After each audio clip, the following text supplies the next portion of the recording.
Hello बच्चों, कैसे हो तुम सब। I hope you guys are fine, happy and healthy.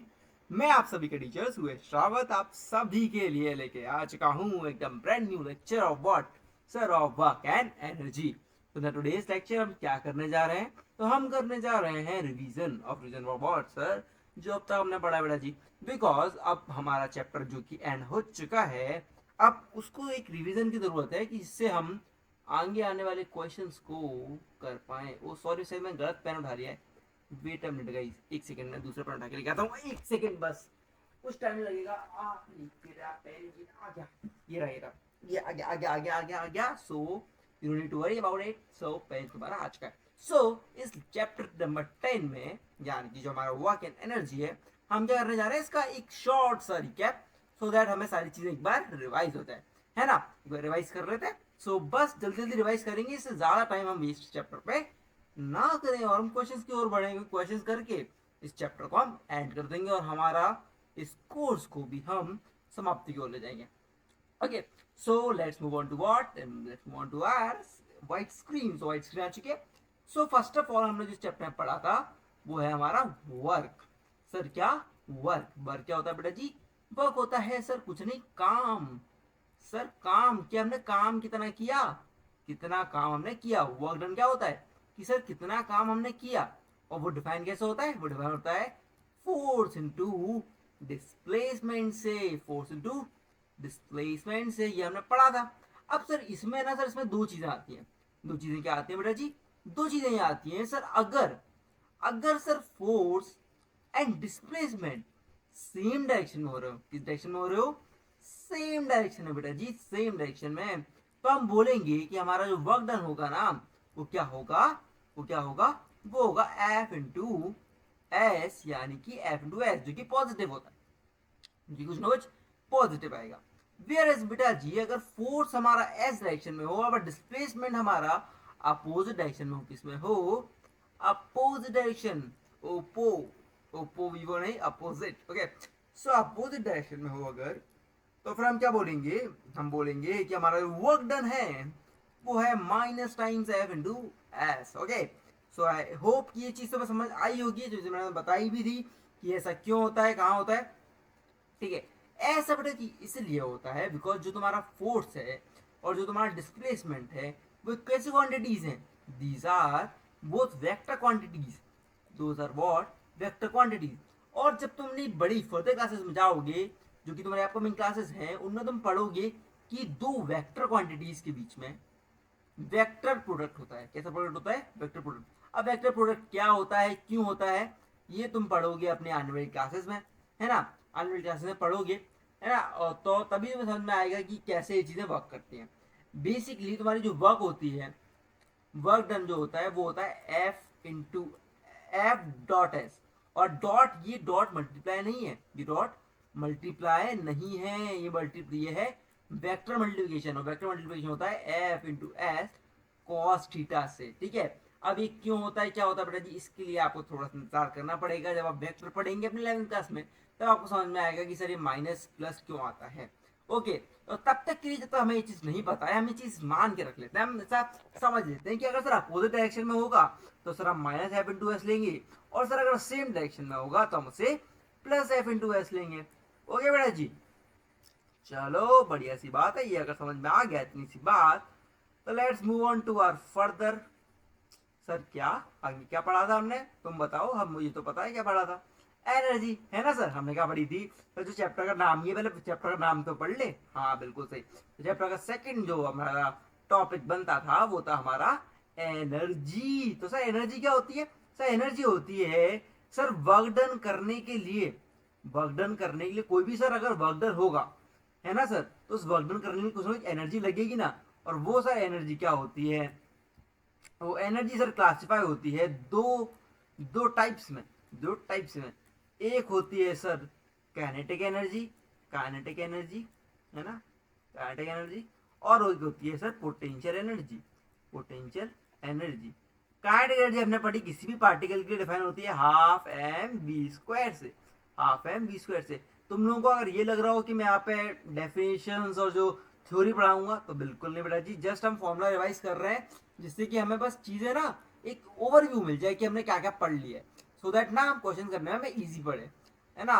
अगर तुम्हें थ्योरी पढ़नी है तो जाओ वॉच लेक्चर, जो 6 लेक्चर हैं उन्हें देखो। ओके, पोटेंशियल एनर्जी क्या होती है, तो पोटेंशियल एनर्जी में भी हमने एक स्पेशल एनर्जी पढ़ी है जो कि है ग्रेविटेशनल पोटेंशियल एनर्जी। कौन सी?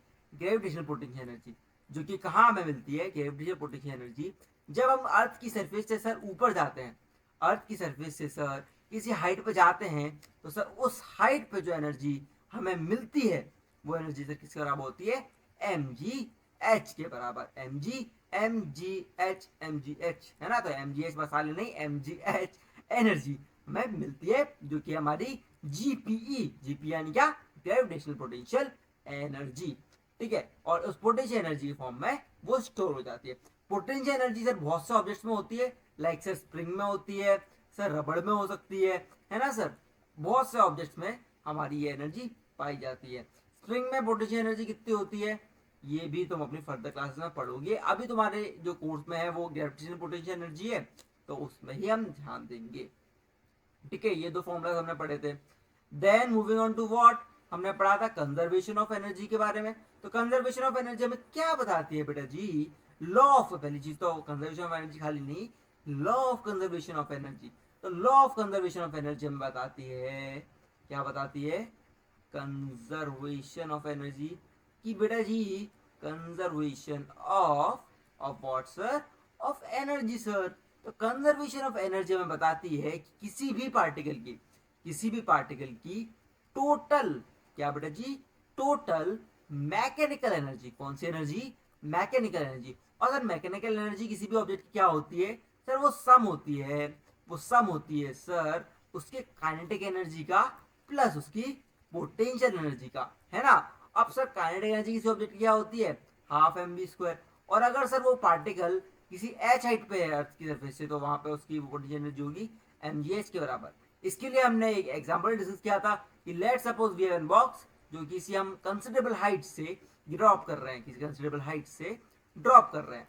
अब ड्रॉप कर रहे हैं तो हम बताते हैं कि भाई पहले तो उस पर एम जी एच होगी, और जब ड्रॉप कर रहे हैं तब kinetic energy zero, kinetic energy हमने जीरो कर दी। तो potential energy plus kinetic energy का सम जो आया वो किसके बराबर आया? वो आया तुम्हारे केवल एम जी एच के बराबर। अब जैसे जैसे ये पार्टिकल नीचे आता जाएगा एच कम होता जाएगा, ये एच वन होगा, फिर एच होगा, ऐसे ऐसे जीरो होता जाएगा एच। तो एम जी एच तुम्हारा कम होता जाएगा। और लेकिन sir at the same time हमारी हाफ एम बी स्क्वायर जो है वो बढ़ेगी सर। क्यों बढ़ेगी? क्योंकि सर हमारी वेलोसिटी भी तो बढ़ेगी, हम नीचे आएंगे सर वेलोसिटी बढ़ेगी। तो अगर सर वेलोसिटी बढ़ेगी तो हाफ एम बी स्क्वायर भी बढ़ेगी, और सर अगर हाफ एम बी स्क्वायर बढ़ेगी तो हम बोल सकते हैं कि सर हमारे ऑब्जेक्ट की एक जो काइनेटिक एनर्जी है वो बढ़ रही है और पोटेंशियल एनर्जी कम हो रही है। तो सर ओवरऑल मैग्नीट्यूड जो होता है ना इसका सेम रहता है, जो कि हमने एग्जाम्पल के तौर पे भी डिस्कस किया था, जो तुम्हारी एनसीईआरटी में दिया हुआ था। इसमें हमने 4 मीटर की हाइट से एक ऑब्जेक्ट को गिराया था जिसका मास कुछ दिया हुआ था, और उसमें कुछ वेलोसिटी हमें निकालनी थी। वेलोसिटी हमें कैसे निकाली थी? अंडर रूट 2gh से। अगर जिन लोगों को याद है अंडर रूट 2gh तो अच्छी बात है, और जिन लोगों को नहीं भी याद है तो कोई बड़ी बात नहीं है, जाके उस लेक्चर को देख लो, वहां पे मैंने लास्ट में डिस्कस किया हुआ है, तो मैं समझ में आ जाएगा। चलो moving on to the next thing. Next thing हमने क्या पढ़ी थी? नेक्स्ट हमने पढ़ी थी बेटा जी जो का था हमारा, बेटा सेकेंड इसे रफ कर देते हैं पहले। जो कि था हमारा वॉट, जो कि था हमारा पावर। क्या पढ़ा था हमने? पावर। पावर क्या होता है? Rate of doing work. मतलब किसी भी काम को करने की जो रेट है वही तुम्हारी पावर होती है। तो पावर कैसे डिफाइन की थी मैंने? अब सर रेट की बात आई है सर, तो रेट तो सर क्या होता है? 1/t, है ना। रेट क्या होता है? रेट होता है 1/t। और सर वर्क क्या होता है? F into s by t. अब sir t F into s by t, s into s by t क्या होता है सर? वेलोसिटी होता है, तो F इंटू वी तुम्हारा ये टोटल आ जाता है। सर पावर की यूनिट क्या होती है सर? वो होती है वॉट, है ना। मुझे बता वर्क की यूनिट क्या होती है सर? वो होती है जूल। एनर्जी की यूनिट क्या होती है? तो एनर्जी वर्क से ड्राइव होती है, तो सर वो भी जूल ही है ना। क्योंकि एनर्जी ऐसे वर्क से ड्राइव होती है, मैंने ये चीज बताया था तुम्हें याद होना चाहिए। नहीं याद है तो फिर बेटा जी जाओ, वो भी तुम्हें बताया हुआ है उस लेक्चर में देख लो एनर्जी वाले में, तो बात समझ में आ जाएगा। ठीक है, एक वॉट किसके बराबर होता है? एक वॉट बराबर होता है 1 जूल पर सेकंड के बराबर। ओके, सो 1 जूल पर सेकंड कैसे आया? बिकॉज बेटा जी देखो ना, force displacement F into S किसके बराबर है, वर्क के बराबर है। वर्क यूनिट क्या होती है, जूल होती है। टाइम यूनिट क्या होती है, सेकंड होती है। तो आ गया ना जूल पर सेकंड, तो 1 वाट बराबर 1 जूल पर सेकंड। फिर हमने क्या पढ़ा था कि 1 वाट किसके बराबर होता है, 1 वाट किसके बराबर होता है, 1 वाट बराबर होता है the work done in doing 1 joule, sorry sorry, the क्या बोलेंगे उसे, the work in doing 1 joule of work, ये बोलेंगे क्या, क्या बोलेंगे, 1 वाट को बोलेंगे the work done in doing 1 joule of work in 1 second, the work done in doing 1 joule of work, कि 1 जूल काम करना वो भी 1 सेकेंड में, किसके बराबर होगा, 1 वाट के बराबर होता है। चलो ये भी समझ में आया होगा। So let's move on to what, let's move on to our NCERT को तरफ मूव करते हैं और एनसीईआरटी के जरा व्हाट वी हैव लर्नड पे पढ़ते हैं कि हमने क्या क्या पढ़ लिया, एक बार वहां पढ़ लेते हैं और देन कुछ क्वेश्चन रह गए थे वो कर लेते हैं और देन इस लेक्चर को बाइंड अप करते हैं। सो ओके, हमने यहाँ से स्टार्ट किया था वर्क इन एनर्जी से, वर्क पढ़ा हमने, फिर हमने पढ़ा कि भाई work done by constant force F into S होता है। देन हमने कुछ क्वेश्चंस करे थे, उसके बाद हम आए थे कि एनर्जी के बारे में। तो एनर्जी में हमने कौन सी फॉर्म ऑफ एनर्जी पढ़ी थी, kinetic energy plus potential energy. Kinetic energy होती है half M V square, potential energy होती है एम जी एच, और एम जी एच भी सर होती है gravitational potential energy. Sir potential energy store होती है किस फॉर्म में, किस फॉर्म में स्टोर होती है सर, वो स्टोर होती है as an form of potential in an object. Okay sir, ना हमने सर पढ़ा था कि पोटेंशियल एनर्जी पाथ पे डिपेंड नहीं करती है, वो डिपेंड करती है केवल इनिशियल पोजीशन और फाइनल पोजीशन पर। चलो सर, पावर नेगेटिव पॉजिटिव नहीं होती है, पावर हमेशा पॉजिटिव होती है सर, पावर नेगेटिव नहीं हो सकती, ये हमने पढ़ा था। चलो, तो इन सब बातों को ध्यान में रखते हुए हम मूव करते हैं हमारे कुछ क्वेश्चंस के ऊपर। ऊपर क्या बोलता है वो question, what is power, rate of doing work, 1 watt of power. एक बार इसकी डेफिनेशन दोबारा पढ़ लेते हैं। क्या बोला उसने कि हाँ, 1 what is the power by agent which does work at a rate of 1 joule, which does work at a rate of 1 joule पर second, which does a work at a rate of 1 joule पर second, मतलब 1 joule work करने में 1 second में जो power लगेगा वही अपना 1 वाट के बराबर होता है। चलो ओके, 1 वाट पावर समझा हमने। अ लैम्प कंज्यूम्स 1000 जूल, एक लैंप है जो कंज्यूम करता करता है 1000 जूल कंज्यूम करता है, कितने सेकंड में, 10 सेकंड्स में। सर बताना है पावर, पावर क्या होता है बेटा जी, ये क्या है, जूल दिया है तो वर्क डन है, वर्क डन बाय सेकंड्स कर देंगे तो 1000/10 कर दो, आंसर आ जाएगा तुम्हारा 100 वाट। कितना, 100 वाट। अब तुम किसी भी अप्लायंस की क्या निकाल सकते हो, निकाल सकते हो उसकी पावर। पावर कैसे निकालोगे, बस तुम्हें पूछना है कि सर इसकी एनर्जी कितनी है, इसकी इलेक्ट्रिकल एनर्जी कितनी लगती है, तो आप उस टाइम में उसकी पावर बता सकते हो। एवरेज पावर क्या होता है sir, total energy upon total time taken. Okay, total net total energy upon total time taken, that is your average power. ये भी हमने पढ़ा था, कहाँ है, हाँ तो अपने total energy consume by the total time taken, ये कहाँ गया, हाँ चलिए, we have to average power by dividing the total energy consumed by the total time taken। चलो ठीक है, so now move on to our what we have learned। so ये चीजों पे आते हैं और बस खत्म करते हैं इस चैप्टर को जल्दी जल्दी। work done on an object is defined as the magnitude of force multiplied by the distance moved by an object in the direction of applied force। वही चीज बोल रहा है, वर्क डन क्या होता है, कुछ नहीं होता है, वर्क डन होता है एफ इनटू एस के बराबर। इसी को वो इंग्लिश में बोलेगा तो ऐसे बोलेगा, work done on object by a force would be zero at the displacement of the object is zero.